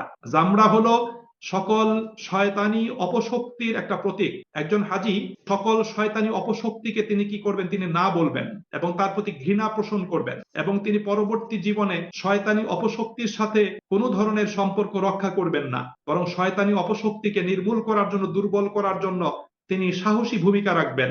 এই শিক্ষাটা তিনি সেখান থেকে পাবেন। এবং হজ একজন হাজীকে, নারী এবং পুরুষকে ধৈর্যশীল বানাবে। আমাদের ব্যক্তি জীবনে 3টা জায়গাতে ধৈর্যের প্রয়োজন। আল্লাহর হুকুম পালনের ক্ষেত্রে ধৈর্যের প্রয়োজন, আল্লাহর নাফরমানি থেকে বেঁচে থাকার জন্য ধৈর্যের প্রয়োজন, যাবতীয় দুঃখ, কষ্ট, বিপদ, মুসিবতে ধৈর্যের প্রয়োজন। এই জন্য এই ধৈর্যের শিক্ষাটা হাজীরা পাবেন। একটা জিনিস মনে রাখতে হবে, যিনি ধৈর্য ধারণ করতে পারেন তিনি কিন্তু সফল কাম হন। আর ব্যক্তি যদি ধৈর্য ধারণ করতে না পারে, তার যদি ধৈর্যচ্যুতি ঘটে, তাহলে তিনি হেরে যাবেন এবং তার জীবনে শয়তান বিজয়ী হয়ে যাবে। শয়তান তখন তার পদস্খলন ঘটাবে। এই জন্য ধৈর্যশীল হতে হবে হাজিকে। তাকে সুচিন্তিত ভাবে, পরিকল্পিত ভাবে তাকে প্রতিটি পদক্ষেপ, প্রতিটি কদম তাকে রাখতে হবে। হজ একজন হাজিকে নিয়মানুবর্তী বানাবে, কারণ হজের সফরের প্রত্যেকটা কাজ একটা রুটিন অনুযায়ী সুসম্পন্ন করতে হয়। সুনির্দিষ্ট দিনে সুনির্দিষ্ট সময়ে কি করতে হয়, হজের কাজগুলো সুসম্পন্ন করতে হয়। তাহলে হজের এই 40-45 বা আরো কম সময়ের সফরে একজন হাজি নিয়মানুবর্তী হওয়ার একটা প্রশিক্ষণ গ্রহণ করে তিনি আসবেন এবং পরবর্তী জীবন তিনি নিয়মের মাধ্যমে সেই রুটিন মাফিক তিনি কি করবেন, জীবনযাপন করবেন। হজের সফর থেকে একজন মুমিন ব্যক্তি তিনি দায়ী ইলাল্লাহ, আল্লাহর পথের দায়ী হিসাবে, আহ্বানকারী হিসেবে তিনি প্রত্যাবর্তন করবেন। হজ মানুষকে আল্লাহ রাব্বুল আলামিনের আকর্ষণ বলয়ে নিয়ে আসে, কারণ আল্লাহর আকর্ষণেই মানুষ কিন্তু হজে গমন করে। এজন্য একজন মুমিন ব্যক্তি হজ থেকে ফিরে আসার পরেও আল্লাহর প্রতি, আল্লাহর কোরআনের প্রতি, আল্লাহ পাকের দ্বীনের প্রতি, আল্লাহর রাসূলের প্রতি তিনি সেই দিলের ভিতর আগ্রহ, আকর্ষণ এটা নিয়েই তিনি কি করবেন, অবস্থান করবেন এবং সব সময় তিনি আল্লাহকেই তিনি প্রায়োরিটি দিবেন। হজ মানুষের দৃষ্টিভঙ্গি এবং জীবনযাপন পদ্ধতির মাঝখানে পরিবর্তন আসবে, কারণ হজ মানুষকে নতুন জীবন দেওয়ার কথা। আপনি এখন যেটা আছেন, হজের সফর থেকে আসলে যদি আপনি সেম লোকটাই যদি থাকেন, তাহলে হজ আপনার জীবনে কোনো পরিবর্তন আনয়ন করে নাই। অথচ হজ তো পরিবর্তন আনয়নের কথা। আজকে আপনি আমি যে অবস্থাতে আছি, হজ করে আসার পর যদি সেই অবস্থাতেই থাকি, তাহলে হজের কি প্রভাব আমার জীবনে পড়লো। এজন্য হজ আমাদের দৃষ্টিভঙ্গির মাঝখানে, আমাদের জীবনযাপন পদ্ধতির মাঝখানে পরিবর্তন আনয়ন করতে হবে। আপনি যদি তালবিয়াটা যদি তার অর্থের দিকে, তাৎপর্যের দিকে লক্ষ্য করে যদি পাঠ করেন, তাহলে দেখবেন সেখানে কিন্তু দৃষ্টিভঙ্গি এবং জীবনযাপন পদ্ধতির মাঝে পরিবর্তনের দাবি আছে। যেমন তালবিয়াতে বলা হয়, লাব্বাইক আল্লাহুম্মা লাব্বাইক, হে আল্লাহ আমি হাজির হয়েছি। লাব্বাইকা লা শারীকা লাকা লাব্বাইক, আমি হাজির হয়ে দ্ব্যর্থহীন কণ্ঠে ঘোষণা করছি তোমার কোনো শরীক নাই এবং আমি তোমার সাথে শরীক করব না জীবনেও। ইন্নাল হামদা, আমি ঘোষণা দান করছি, আমি স্বীকার করছি সমস্ত প্রশংসা তোমার। ওয়ান-নি'মাতা লাকা, এবং সমস্ত নিয়ামত তোমার। আমি জীবনে যা কিছু পেয়েছি তোমার নিকট থেকে পেয়েছি, তুমি আমাকে দিয়েছো। ওয়াল মুলক, এবং রাজত্ব, ক্ষমতা, সার্বভৌমত্ব সেটা তোমার। হাজি এসে যদি আল্লাহ পাকের সার্বভৌমত্বের বিরুদ্ধে অবস্থান নেয়, আল্লাহ পাকের সার্বভৌমত্বের বিরুদ্ধে যদি অবস্থান নেয়, সে যদি এমন দল করে যেই দল আল্লাহ পাকের সার্বভৌমত্বকে মাটির সাথে মিশিয়ে দিতে চায়, তাহলে তিনি কি হজ করলেন? তিনি আল্লাহর হজ করেন নাই। কারণ তিনি মুখে বলতেছেন লাকা ওয়াল মুলক, রাজত্ব তোমার, সার্বভৌমত্ব তোমার, এই পৃথিবীতে তোমার আইন চলবে, অন্য কারো আইন চলবে না। এটা কিন্তু তালবিয়ার দাবি। এই জন্য একজন হাজি ব্যক্তির তার জীবনের, তার দৃষ্টিভঙ্গির, তার জীবন পদ্ধতির, তার লাইফ স্টাইলের পরিবর্তন কিন্তু হজের দাবি। এই দাবিটা তাকে কি করতে হবে? এটা তাকে তার নিজের জীবনে এটাকে বাস্তবায়ন করতে হবে। হজ একজন হাজি ব্যক্তিকে আল্লাহ রাব্বুল আলামিনের ইচ্ছাধীন করে দিবে। আল্লাহ যা চাবেন, আল্লাহ যা চান সেটাই সে তার জীবনে বাস্তবায়ন করবে। আল্লাহ যা চান না, যেটা আল্লাহ পাক অপছন্দ করেন, হাজি ব্যক্তি তার ধারে কাছেও যাবে না। আর হজের প্রকৃতি হলো ভালোবাসা এবং ভালোবাসা লাভ করা। আপনি আল্লাহকে ভালোবাসবেন, তাহলে আল্লাহ রাব্বুল আলামিন আপনাকে ভালোবাসবেন। এটাই হলো হজের অন্যতম প্রধান একটা দাবি। তাহলে এই বিষয়গুলো আমাদের প্রত্যেককে কিন্তু স্মরণে রাখতে হবে। এই শিক্ষাটা আমাদের প্রত্যেককে গ্রহণ করতে হবে। আমি শুরুতে আবার যাচ্ছি, যে শুরুতে প্রথম কথাটা বলেছিলাম যে আল্লাহ রাব্বুল আলামিন ইবাদত আমাদের উপর ফরজ করেছেন। ইবাদত মানেই হলো সাবমিশন। ইবাদত মানেই হলো সাবমিশন। ইবাদত মানে হলো নিজেকে সাবমিট করা। কার প্রতি? আল্লাহ পাকের প্রতি সাবমিট করা। কিন্তু আমাদের ইবাদত গুলো হয়ে গেছে আনুষ্ঠানিকতা এবং সামাজিকতা, যার কারণে ইবাদতের কোনো প্রভাব আমাদের জীবনে, পরিবারে, সমাজে, সভ্যতায়, আমাদের দেশে, আন্তর্জাতিক অঙ্গনে ইবাদতের কোনো প্রভাব আমাদের জীবনে পড়ে না। সবাই শুধু আনুষ্ঠানিকতা করে। আপনি দেখবেন যে হজের যে সমস্ত প্রশিক্ষণের ক্লাসগুলো হয়, ম্যাক্সিমাম ক্লাসগুলোতে শুধু লজিস্টিক আলোচনা করে। আমার হোটেলটা কেমন হবে, হোটেলে কয়টা সিট থাকবে, টয়লেটটা কেমন হবে, আমি সকালে দুপুরে রাতে আমি কি খাবো, আমি মিনাতে তাঁবুতে কিভাবে থাকবো, তাঁবুতে বালিশ আছে কিনা, তোশক আছে কিনা, মিনাতে টয়লেট গুলো কেমন হবে, আরাফাতে আমি কিভাবে যাব, বাসে যাব না ট্রেনে যাব, শুধু এই সমস্ত আলোচনা। অথচ এইটার আলোচনার, এটার হলো আপনার যদি আপনার এটা এটাকে যদি আমরা ওয়েটেজের ভিত্তিতে যদি আমরা এটাকে বিচার করি, তাহলে এখানে মার্ক দিতে হবে মাত্র সর্বোচ্চ 5 নাম্বার, আর বাকি 95 নাম্বার এটা হলো হজের মূল বিষয়। অথচ এই মূল বিষয়ের আলোচনা কিন্তু অনেকেই সেটা করতে চায় না। এটা আমাদের প্রত্যেকে মনে রাখতে হবে। এটা মনে রেখে আমাদের হজের কার্যক্রমগুলো সুসম্পন্ন করতে। ভাই এবং বোনেরা, এই হজের পবিত্র সফরে মূল 2টা কাজ হাজিরা করেন। 1 নম্বর কাজ হলো তারা ওমরা করেন, দ্বিতীয় কাজ হলো তারা হজ করেন। হজ এবং ওমরা এই দুটো কাজ করেন। আমরা এখন সংক্ষেপে শুধু মূল পয়েন্টগুলো বলবো। যারা হজের আগে ওমরা করেন অথবা হজের পরেও একটা ওমরা করেন, এরকম যারা করেন, ওমরার জন্য 6টা কাজ করতে হয়। ওমরার জন্য 1 নম্বর কাজ হলো ইহরাম করা, 2 নম্বর কাজ বাইতুল্লাহর তাওয়াফ করা, 3 নম্বর কাজ হলো 2 রাকাত সালাত আদায় করা, 4 নম্বর কাজ হলো জমজমের পানি পান করা, 5 নম্বর কাজ হলো সাফা মারওয়ার সাই করা, 6 নম্বর কাজ হলো মাথার চুল মুন্ডানো বা মাথার চুল চতুর্দিকে সমানভাবে কেটে ফেলা। মহিলারা চুলের অগ্রভাগ থেকে 1 ইঞ্চি পরিমাণ চুল কেটে ফেলা। এই 6টা কাজ হলো ওমরার কাজ। ওমরার জন্য 6টা কাজ আপনাকে কি করতে হবে? করতে হবে। এখন প্রথম কাজটা হলো এহরামের কাজ। আপনাকে হজের জন্য এহরাম করতে হবে, ওমরার জন্যও এহরাম করতে হবে। এটা আমাদের করতে হবে। এহরামের জন্য ধারাবাহিকভাবে 7টা কাজ। প্রথম কাজ হলো প্রয়োজনীয় ক্ষৌর কাজ করা, হাত পায়ের নখগুলো কাটা, শরীরের অবাঞ্ছিত চুল পশমগুলো কেটে নিজেকে ফিজিক্যালি ক্লিন করা, এটা হলো প্রয়োজনীয় ক্ষৌর কাজ করা। 2 নম্বরে ওযু বা গোসল করা, গোসল করাটা উত্তম। 3 নম্বরে ইহরামের কাপড় পরিধান করা, পুরুষদের জন্য সুনির্দিষ্ট কাপড়, সেলাইবিহীন একটা কাপড় লুঙ্গির মতো পরিধান করা, আর একটা কাপড় গায়ে চাদরের মতো জড়ানো। আর মহিলাদের জন্য ইহরামের সুনির্দিষ্ট কোনো পোশাক নাই, তারা নরমাল ড্রেসটাই তারা পরবেন, মার্জিত শালীন পোশাক পরবেন, এমন ভাবে তারা ড্রেস পরবেন যাতে তার পূর্ণ হেজাব হয়ে যায়। মাঝখানে একটা কথা বলে রাখি, মহিলাদের হেজাব কিন্তু শুধুমাত্র হজের সফরের জন্য না, হেজাব কিন্তু সারা জীবনের জন্য। এটা আমাদের প্রত্যেকে মনে রাখতে হবে।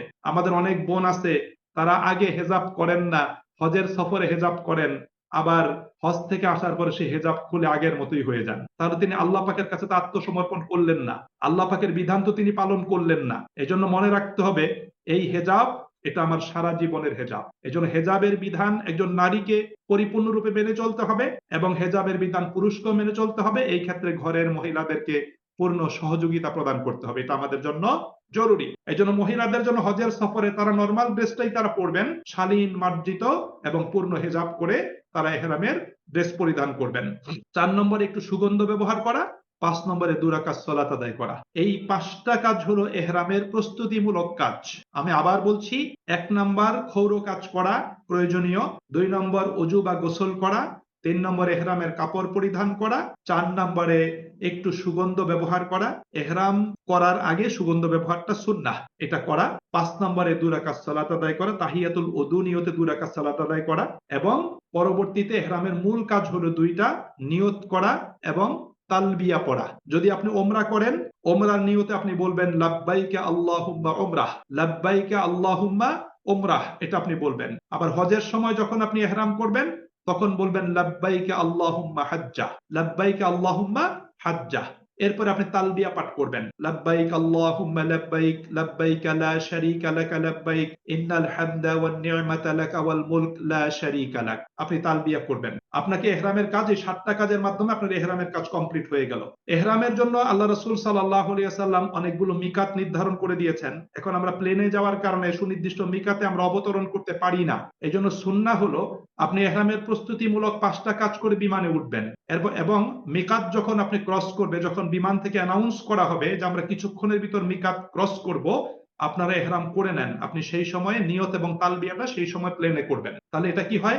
এটা সুন্নাহ পালনের খুবই নিকটবর্তী হয়, আপনি কাছাকাছি সুন্নাহ পালনটা হয়ে যায়। তাহলে সেভাবে আপনি করবেন। আর হজের ইহরামটা করতে হবে আপনি মক্কাতে অথবা আশেপাশে যেই বাড়িতে, যেই হোটেলে আপনি অবস্থান করবেন, সেই হোটেলের পক্ষ থেকেই আপনি হজের ইহরামটা করবেন। হজের ইহরামের ক্ষেত্রেও ধারাবাহিকভাবে এই 7টি কাজ আপনাকে করতে হবে। প্রয়োজনীয় ক্ষৌর কাজ, ওযু গোসল, ইহরামের কাপড় পরিধান, একটু সুগন্ধ ব্যবহার করা, তারপরে 2 রাকাত সালাত আদায় করা, নিয়ত করা এবং তালবিয়া পড়া। এই কাজগুলো আপনি করবেন। পুরুষ হাজিরা তালবিয়া তারা একটু লাউডলি উচ্চ স্বরে পাঠ করবে, মহিলারা তারা নিম্ন আওয়াজে তারা মনে মনে তালবিয়া পাঠ করবে। যখন আপনি তালবিয়া পাঠ করবেন, তখন আপনি একসাথে 3 বার তালবিয়া পাঠ করবেন, এটাই হলো সুন্নাহ, এটা আপনাকে করতে হবে। তাহলে ওমরার জন্য প্রথমে আপনি ইহরাম করে মক্কাতে প্রবেশ করলেন, তারপরে ওমরার বাকি 5টা কাজ বাকি থাকবে, সেই বাকি 5টা কাজ আপনাকে করতে হবে। 1 নম্বর বাইতুল্লাহর তাওয়াফ করবেন, 7 চক্রে তাওয়াফ হয়, আপনাকে 7 চক্র করতে হবে। হজরে আসওয়াদের কর্নার থেকে তাওয়াফ শুরু করতে হবে, এখান থেকে চক্র ঘুরে আবার এই পর্যন্ত আসলে 1 চক্র হবে, সেম এখান থেকে আপনাকে 7 চক্র কমপ্লিট করতে হবে। এটা হলো আপনার ওমরার 2 নম্বর কাজ। 3 নম্বর কাজ হলো তাওয়াফ শেষ করার পরে আপনি 2 রাকাত সালাত আদায় করবেন, মাকামে ইব্রাহিমকে সামনে রেখে অথবা সুবিধা মতো জায়গাতে। তারপর আপনি জমজমের পানি পান করবেন, এটা আপনার গিয়ে 4 নম্বর কাজ। 5 নম্বর কাজ হলো সাফা মারওয়ার সাই করবেন। সাইটা সাফা থেকে শুরু হবে, মারওয়াতে শেষ হবে। সাফাতে উঠে আপনি সাইয়ের কাজ শুরু করবেন, তারপর সাফা থেকে নেমে আপনি মারওয়ার দিকে যাবেন। মারওয়াতে গেলে আপনার 1 চক্র হবে। এভাবে আপনি সাফা মারওয়া থেকে আপনি কি করবেন, আপনি আপনার সাইটা কমপ্লিট হয়ে যাবে। তারপর আপনি মাথার চুল কর্তন করবেন। মুন্ডন করাটা হলো উত্তম। চুল মুন্ডন করে ফেলবেন, শেপ করে ফেলবেন চুল। সেটা ট্রিমার দিয়ে আপনি জিরুতে আপনি করতে পারেন, অথবা খুর দিয়ে আপনার গিয়ে ব্লেড দিয়ে আপনি করবেন। আশেপাশে সেলুন আছে, সেখানে করে ফেলবেন। আর মহিলারা হোটেল কক্ষে গিয়ে তাদের সমস্ত চুল একসাথে ধরে চুলের অগ্রভাগ থেকে 1 ইঞ্চি পরিমাণ তিনি কেটে ফেলবেন। এটা হলো আপনার ওমরার কাজ। আর হজের কাজ হলো, হজের কার্যক্রমটা হলো, হজের মূল কাজ হলো 6 দিন।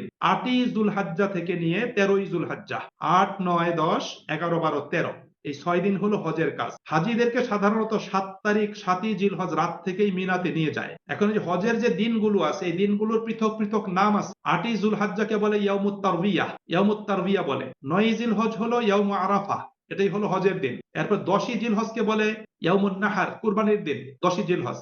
এরপর 11, 12, 13 এই 3 দিন হলো আইয়ামে তাশরিক। এটা পৃথক পৃথক নাম আছে এবং পৃথক পৃথক আমল আছে। আপনি 8 তারিখ যে মিনাতে থাকবেন, সেটা 7 তারিখ রাতে আপনাকে নিয়ে যাবে অথবা 8 তারিখ সকালে নিয়ে যাবে। 8 তারিখ মিনাতে হজের কোনো কাজ নাই। 8 তারিখ আপনি মিনাতে অবস্থান করবেন, সেখানে আপনি শুধু ব্যক্তিগত আমল এবং ইবাদতে নিজেকে নিয়োজিত রাখবেন। এরপরে আপনাকে 8 তারিখ রাতের বেলা অথবা 9 তারিখ সকালবেলা আরাফাতে নিয়ে যাবে। মনে রাখতে হবে, হজের 3টা ফরজ কাজ: এহরাম করা, আরাফাতে ওকুফ করা, তাওয়াফে জিয়ারা করা। আপনার হজের মূল এহরাম করে আপনি এসছেন মিনাতে, এহরামের 1 নম্বর ফরজ হয়ে গেছে। 2 নম্বর ফরজ হলো আরাফা।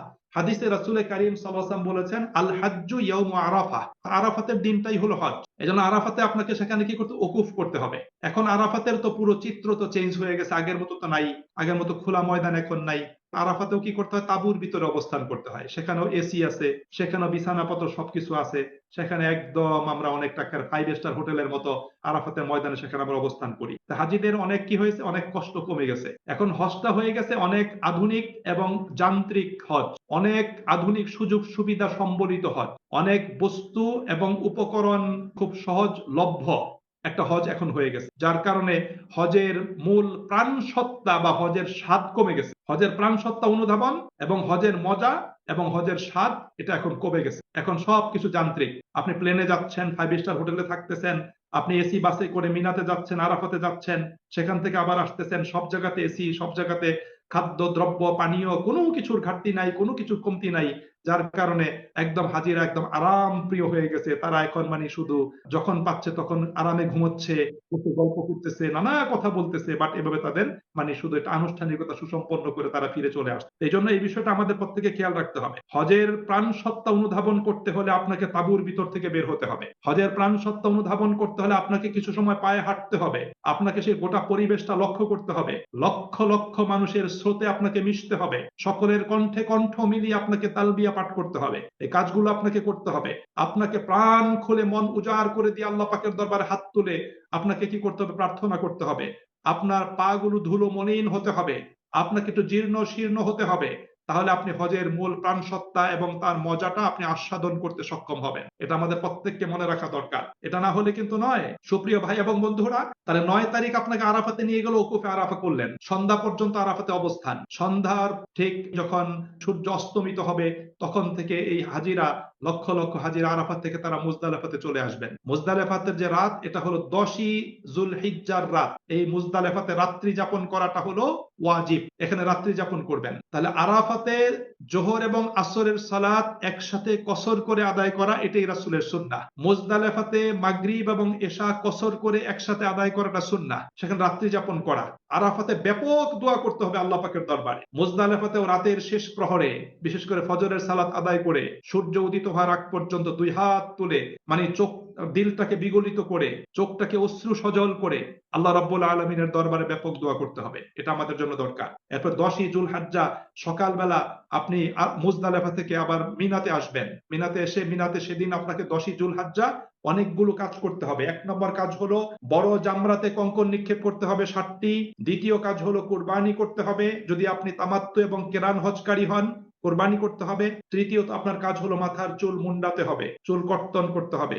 এবং যদি সম্ভব হয় সেদিনই আপনাকে মক্কাতে এসে তাওয়াফে জিয়ারা এবং সাই করতে হবে। যখন আপনি তাওয়াফে জিয়ারা এবং সাই করবেন, আপনার হজের ফরজ কাজ কমপ্লিট হয়ে গেল, মূল কাজ কমপ্লিট হয়ে গেল, তারপর আপনি আবার মিনাতে ফিরে আসবেন। 11 তারিখের রাত, 12 তারিখের রাত, এই 2 দিন আপনি মিনাতে অবস্থান করবেন। যদি সম্ভব হয় 13 তারিখের রাতও আপনি মিনাতে অবস্থান করবেন। ইমাম শাফি রাহিমাহুল্লাহ, ইমাম মালিক রাহিমাহুল্লাহ, ইমাম আহমদ ইবনে হাম্বল রাহিমাহুল্লাহ মিনাতে রাত্রি যাপন করাটাকে ওয়াজিব বলেছেন। কেউ যদি মিনাতে রাত্রি যাপন না করে বিনা ওজরে, তাহলে তার দম দিতে হবে, তার একটা ওয়াজিব লঙ্ঘন হবে। আর ইমাম আবু হানিফা রাহিমাহুল্লাহ মিনাতে রাত্রি যাপনটাকে সুন্নতে মুআক্কাদা বলেছেন। সুতরাং ইচ্ছাকৃতভাবে মিনাতে রাত্রি যাপন না করাটা, এটা হজের একটা বিশেষ গুরুত্বপূর্ণ পার্টকে কি করা হবে, পরিত্যাগ করা হবে। এটা আমাদের প্রত্যেককে মনে রাখা দরকার। সুতরাং এই 3 রাত মিনাতে অবস্থান করা এবং এই 3 দিন 11 তারিখ, 12 তারিখ, 13 তারিখ, 11 তারিখে 3টা জামরাতে 7টা করে 21টা কঙ্কর নিক্ষেপ করা, 12 তারিখেও সেম 3টা জামরাতে 7টা করে 21টা নিক্ষেপ করা। আপনি যদি চান 12 তারিখ কঙ্কর নিক্ষেপ করে সূর্যাস্তের পূর্বে মিনা ত্যাগ করতে পারেন। আর আপনি যদি চান আপনি মিনা ত্যাগ করবেন না, আপনি 13 তারিখেও মিনাতে অবস্থান করবেন এবং 13 তারিখে 3 জামরাতে 7টা করে 21টা কঙ্কর নিক্ষেপ করে ফাইনালি আপনি মিনা থেকে মক্কাতে চলে আসবেন। এরপরে হজের আপনারা শুধু একটা কাজ বাকি থাকবে, সেটা হলো আপনার বিদায়ী তাওয়াফ করা। আপনি যদি মক্কা থেকে মদিনাতে চলে যান, আপনি বিদায়ী তাওয়াফ করে যাবেন, অথবা মক্কা থেকে যদি দেশে ফিরে আসেন, আপনি বিদায়ী তাওয়াফ করে আসবেন। রাসূল করিম সাল্লাল্লাহু আলাইহি ওয়াসাল্লাম বলেছেন, তোমাদের সর্বশেষ কাজ যেন হয় বাইতুল্লাহর তাওয়াফ। এটা হলো বিদায়ী তাওয়াফের লক্ষ্য। আমরা যারা বহির্বিশ্ব থেকে হজ করতে যাই, আমাদের জন্য বিদায়ী তাওয়াফ করাটা হলো হজের ওয়াজিব। আমাদেরকে বিদায়ী তাওয়াফটা কি করতে হবে, সুসম্পন্ন করতে হবে। এটা আমাদের জন্য এটা জরুরি। এই জন্য সুপ্রিয় ভাই এবং বন্ধুরা, এরপরে তারা তাওয়াফের ধারাবাহিকতা নিয়মগুলো আমাদের জেনে নিতে হবে, সাইন নিয়মটা জেনে নিতে হবে, অন্যান্য বিষয়গুলো আমাদের প্রত্যেকে জেনে নিতে হবে। হজের সফরে মিনাতে এই আমাদের দেশের আলেমদের একটা গ্রুপ তারা আছেন, নামাজ নিয়ে ঝগড়া করেন, আরাফাতে নামাজ নিয়ে ঝগড়া করেন। আপনি ঝগড়াঝাটিতে যাবেন না। আপনি মনে রাখবেন যে মিনাতে কসর করে সালাত আদায় করাটাই রাসূলের সুন্নাহ। আপনি এটা চেষ্টা করবেন, এটা আপনি চেষ্টা করবেন। আপনার তাঁবুতে যদি পূর্ণ নামাজ আদায় করে, আপনি দেখবেন পাশে কোনো একটা তাঁবুতে কসর করে করতেছে, আপনি সেখানে চুপে চুপে সেখানে পড়ে নেবেন। এই জন্য ঝগড়াঝাটিতে আপনি যাবেন। আরাফাতে 2 নামাজ কসর করে একসাথে আদায় করাটাই রাসূলের সুন্নাহ। এটা আপনারা করার জন্য চেষ্টা করবেন। এই জন্য সবসময়ই হজের সফরে কি অন্যান্য সকল ইবাদতে আল্লাহ নবী সাল্লাল্লাহু আলাইহি সাল্লাতু ওয়াসাল্লামের সুন্নাহটাকে কি করতে হবে, প্রায়োরিটি দিতে হবে। সুন্নাহকে বাদ দিয়ে কোন ব্যক্তির, কোন মুফতি সাহেবের, কোন ইমাম সাহেবের, কোন খতিব সাহেবের ব্যক্তিগত মতামতকে প্রাধান্য দেওয়া যাবে না। হজের সফরের, বিশেষ করে হজের দিনগুলোর যে কসরটা সলাতের, এটা হজের কসর। হাদিসে এসেছে তিরমিজি শরীফে, রাসূল করিম সাল্লাল্লাহু আলাইহি ওয়াসাল্লাম যখন মক্কা বিজয়ের সময় মদিনা থেকে মক্কাতে আসলেন, তখন সালাত আদায় করে তিনি তার জায়গা থেকে ঘোষণা দান করেছেন, ইয়া আহলা মক্কা আতিম্মু সালাতাকুম ফাইন্নী রিজালুন সাফার। তিনি বলেছেন যে, হে মক্কাবাসীগণ, তোমরা তোমাদের সালাত পূর্ণ করো, আমরা মুসাফির মানুষ, আমরা কসর পড়েছি। কিন্তু হজের সফরে রাসূল করিম সাল্লাল্লাহু আলাইহি ওয়াসাল্লামের সাথে সেই মদিনা থেকে আগত এবং মক্কাবাসী সাহাবী যারা ছিলেন, লক্ষাধিক সাহাবী, সকলকে নিয়ে রাসূল করিম সাল্লাল্লাহু আলাইহি ওয়াসাল্লাম কসর করে সালাত আদায় করেছেন। সুতরাং সেখানে তাদেরকে সালাত পূর্ণ করতে বলেন নাই আল্লাহ নবী সাল্লাল্লাহু আলাইহি ওয়াসাল্লাম। সুতরাং এটাই হলো সবচেয়ে বড় দলিল, এটাই হলো সবচেয়ে বড় একটা প্রমাণ। এটা আমাদের প্রত্যেককে মনে রাখতে হবে। এছাড়া হজের সফরে মদিনার যে সফরটা, মদিনার সফরটা কিন্তু এটা হজের পার্ট না, এটা ভিন্ন একটা পার্ট। মদিনার সফরের লক্ষ্য হলো রাসূলের মসজিদে সালাত আদায় করা, রাসূলের মসজিদে ইবাদত করা, এটাই হলো মূল লক্ষ্য। এবং সেই লক্ষ্য হাসিলের জন্য যখন আমি যাব, তার সাথে আমি কি করব, আল্লাহ রাসূলের কবর জিয়ারত করব, রাসূলকে আমি সালাম প্রদান করব এবং মসজিদে কুবাতে সুন্নাহ মোতাবেক সেখানে একদিন গিয়ে 2 রাকাত সালাত আদায় করব। এই ফজিলতগুলো সেখানে লাভ করার জন্য আমাদের মদিনাতে যেতে হবে। এজন্য সুপ্রিয় ভাই এবং বন্ধুরা, হজের সফরে নিজেকে কন্ট্রোল করা, নিজেকে নিয়ন্ত্রণ করা, নিজের জবানটাকে নিয়ন্ত্রণ করা, নিজের গতিবিধি, নিজের চালচলন সবকিছুকে নিয়ন্ত্রণ করা, নিজের আমলটাকে হেফাজত করা, নিজের আমলটাকে সমৃদ্ধ এবং সুন্দর করার জন্য চেষ্টা করা। এটা আমাদের প্রত্যেককে কি করতে হবে, এটা আমাদের করতে হবে। আর হজের সফরে আরেকটা গুরুত্বপূর্ণ আমল হলো, সেটা হলো একজন আরেকজনকে সাহায্য সহযোগিতা করা, সাথী ভাইকে সাহায্য সহযোগিতা করা, দুর্বলকে সাহায্য সহযোগিতা করা, বয়োজ্যেষ্ঠ ব্যক্তিকে সাহায্য সহযোগিতা করা। যত বেশি সাহায্য সহযোগিতা করতে পারবো, আমার হজ তত উন্নত মানের হজ হবে, তত ভালো মানের হজ হবে। এটা আমাদের প্রত্যেককে এটা করতে হবে। আর হজের সফরে ধৈর্যের কোনো বিকল্প নাই, এটা আমাদের প্রত্যেককে মনে রাখা দরকার। মনে রাখবেন, আপনার হজ কিন্তু জিলহজ মাসের 8 থেকে 13 তারিখ না। আপনি যেদিন ঘর থেকে বের হলেন, সেদিন আপনি হজের ভিতরে ইন হলেন। আবার যেদিন ঘরে প্রত্যাবর্তন করবেন, সেদিন আপনি হজের সফর আপনার শেষ হলো। এটা আপনাদের প্রত্যেকে মনে রাখতে হবে। আপনার হজের সফরের পুরো প্যাকেজটা হলো 40 দিন। সুতরাং 40 দিনই আপনাকে আমাকে কি করতে হবে, শরীয়তের বিধিবিধানগুলো আন্তরিকতার সাথে নিষ্ঠার সাথে আমাদের প্রত্যেককে মেনে চলার জন্য আমাদের প্রত্যেককে কি করতে হবে, চেষ্টা করতে হবে। হজের সফরে আমরা ব্যক্তিগতভাবে পারিবারিক জীবনে অনেকগুলো কাজ নিজের মতো করে, নিজের পছন্দ মতো করে, নিজের রুচি মতো করে আমরা অভ্যস্ত। কিন্তু হজের সফরে দেখা যাবে আপনি এক রুমে থাকতেছেন, সেখানে আপনার সাথে আরো 3 জন, আরো 4 জন, আরো 5 জন লোক আছেন। সুতরাং সেখানে কি করতে হবে, যৌথভাবে অনেকগুলো কাজ করতে হবে। সুতরাং সেই যৌথ কাজ করতে গিয়ে আপনাকে কি করতে হবে, ধৈর্যশীল হতে হবে, সহনশীল হতে হবে, সহমর্মী হতে হবে, এবং আপনাকে কি করতে হবে, অন্যের প্রতি সহযোগিতা মানসিকতা রাখতে হবে। অন্যের ক্ষতি হয় সেই ধরনের আচরণ করা যাবে না। এগুলি করলে আপনি হজের সফরে অত্যন্ত লাভবান হবেন। এজন্য সুপ্রিয় ভাই এবং বন্ধুরা, হজটাকে হজের আসল রূপে আমাদের প্রত্যেকে গ্রহণ করা দরকার, যে হজের মাধ্যমে আল্লাহ রাব্বুল আলামিন আমাদেরকে যে তিনি পৃথিবীতে খলিফা রূপে প্রেরণ করেছেন, ইন্নী জাইলুন ফিল আরদি খলিফা, আমি পৃথিবীতে আমার খলিফা, আমার প্রতিনিধি বানাতে চাই। আল্লাহ যেটা বলেছিলেন মানব সৃষ্টির সূচনাতে, আল্লাহ পাক হজের সফরের মাধ্যমে, হজের কার্যক্রমগুলো করার মাধ্যমে আল্লাহ রাব্বুল আলামিন তার প্রতিনিধি হিসাবে, তার খলিফা হিসেবে মানুষকে একটা উত্তম এবং উচ্চ মানের একটা প্রশিক্ষণ দান করে আল্লাহ রাব্বুল আলামিন মানুষকে কি করতে চান, তার সঠিক খেলাফতের দায়িত্ব পালনের জন্য তৈরি করতে চান। এটাই হলো হজের মূল লক্ষ্য। এজন্য সেই লক্ষ্যটা আমাদের প্রত্যেককে বাস্তবায়ন করতে হবে, এটা আমাদের জন্য দরকার। সুপ্রিয় ভাই এবং বন্ধুরা, আমরা বেঁচে আছি, আমরা কার জন্য বাঁচবো? আল্লাহর জন্য বাঁচবো। আমাদের মৃত্যু হবে সুনিশ্চিত। আমরা মরবো কার জন্য? আল্লাহর জন্য মরবো। আমাদের সকল ইবাদত কার জন্য? আল্লাহর জন্য হবে। আমাদের ত্যাগ তিতিক্ষা কুরবানি কার জন্য হবে? আল্লাহ পাকের জন্য হবে। আল্লাহ রাব্বুল আলামিন সূরা আনামে রাসূলকে এই মর্মে তিনি আল্লাহ পাক নির্দেশ প্রদান করেছেন যে, হে রাসূল তুমি বলে দাও, তুমি বলো, তুমি পৃথিবীর মানুষকে শুনিয়ে দাও, ইন্না সলাতি, নিশ্চয়ই আমার যাবতীয় সালাত ইবাদত, আমার সালাত এবং যাবতীয় ইবাদত, অনুসুকি আমার যাবতীয় ত্যাগ কুরবানি, অমাহইয়াই আমার বেঁচে থাকা, অমামাতি এবং মৃত্যুবরণ, লিল্লাহি রাব্বিল আলামিন, সারা জাহানের পালনকর্তা আল্লাহ রাব্বুল আলামিনের জন্যই নিবেদিত। আসুন আমরা যারা পূর্বে হজ করেছি এই আলোচনা থেকে শিক্ষা গ্রহণ করে আমরা এখন নতুন করে নিজেকে সেভাবে তৈরি করি, নিজেকে সাজাই। যারা এবছর হজে যাব এই লক্ষ্য উদ্দেশ্যটাকে সামনে রেখে পুঁজি করে, তাকওয়ার পুঁজি করে, আল্লাহর ভালোবাসাকে পুঁজি করে আমরা হজের সফরে সমুদয় কার্যক্রমগুলো সুসম্পন্ন করব। যারা ভবিষ্যতে যাব আমরা দীর্ঘমেয়াদী একটা পরিকল্পনা করে, পড়াশোনা করে, নিজেকে তৈরি করে এবং আল্লাহ পাকের কাছে নিজেকে সম্পূর্ণরূপে সাপোর্ট করে দিয়ে আল্লাহ পাকের প্রিয় বান্দা হয়ে এবং তার যে ভালোবাসা নৈকট্য লাভ করার সেই মানসিকতা নিয়ে আমরা হজের কার্যক্রমগুলো করব এবং ফিরে এসে আমরা সঠিক দায়িত্বটা আমরা পালন করার চেষ্টা করব। সুপ্রিয় ভাই এবং বন্ধুরা, সমাজ পরিবর্তনের জন্য, পৃথিবীকে পরিবর্তন করার জন্য কোটি কোটি হাজার হাজার মানুষের দরকার নাই। সমাজে যারা রুলার, যারা দায়িত্বশীল, যারা নেতৃত্ব দান করে, তাদের যদি মানসিকতায় পরিবর্তন হয়, তারা যদি চায় যে আমি সমাজকে পরিবর্তন করব, সমাজের মানুষকে কল্যাণের পথে পরিচালিত করব, তাদেরকে নিরাপত্তা দান করব, তাদেরকে দ্বীনের আদলে তাদেরকে গড়ে তুলবো, তাহলে এটা কিন্তু খুব সহজ হয়ে যায়। আল্লাহ রাব্বুল আলামিন হজের সফরেই সেই লক্ষ্যটা বাস্তবায়ন চান। ওয়া আখিরু দাওয়ানা আনিল হামদুলিল্লাহি রাব্বিল আলামিন।